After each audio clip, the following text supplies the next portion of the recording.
All right, check this out. I got something to show you. Y'all are gonna be real proud of me. So this is our little cupboard above our fridge. Look at this.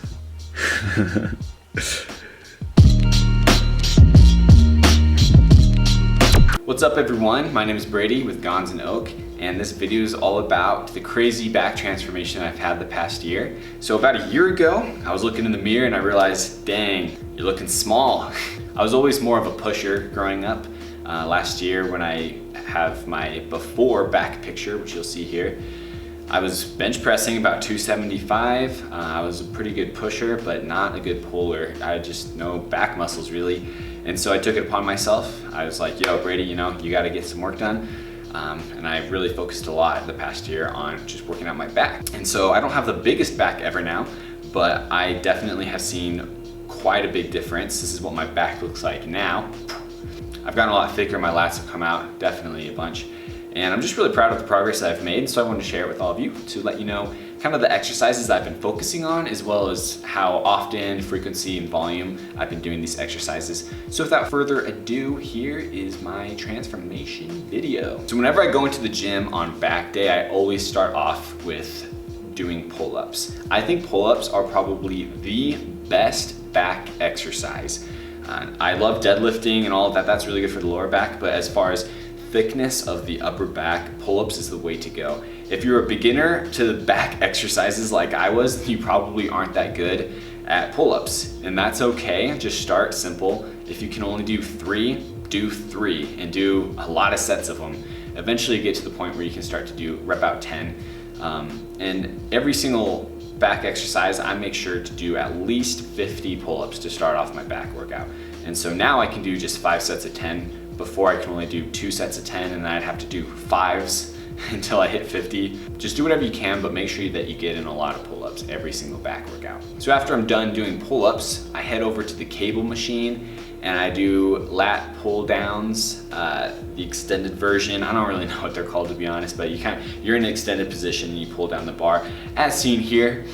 And I don't go too heavy because I really want to focus on just getting a squeeze in my lats, and you'll feel it when you do it. I always do it slightly bent over so I get more of a stretch at the top, and then I pull it into my hips. And while I'm doing this, I really emphasize squeezing in the lats, and you'll definitely feel it. Those are really the 2 main lat movements that I work on, and then I go into more of a row motion. I love doing barbell movements when it comes to back. I feel like I can just load on a bunch of weights.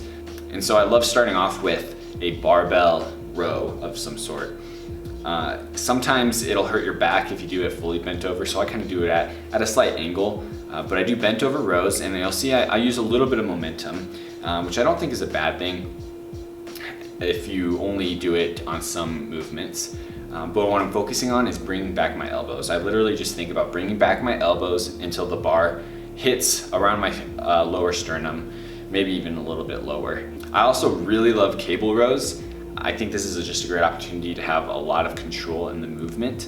And so you'll see here, I like to choke up on the handle a little bit, and I always use the close grip handles because I just like how it feels the most. But I always choke up a little bit on it, just so it almost feels like I'm using less bicep to hold it in this way. And I pull it into my body, and I always like to do a pause rep. I pause it and I squeeze back my scapula together, and then I let go, and I let my scapula loosen up.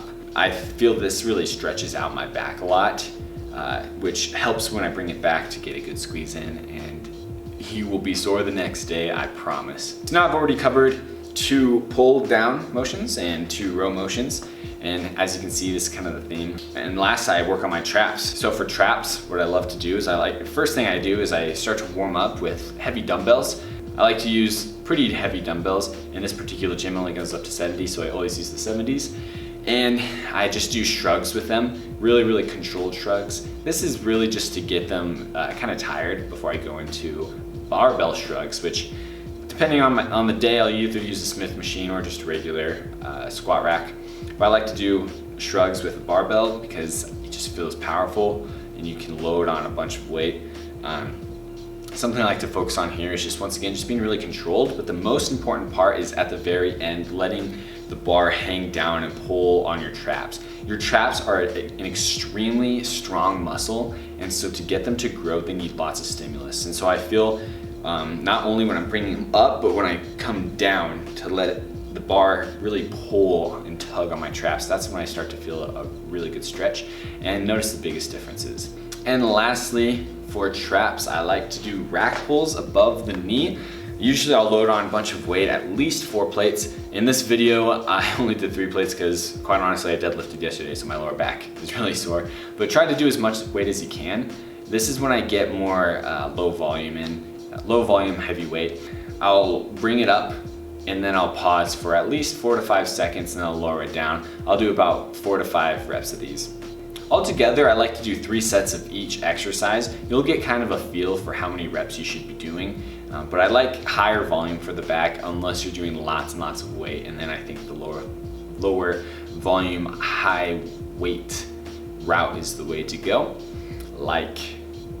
Just like I was saying for the rack pulls. The secret to back, what I found out, is actually exercising your back.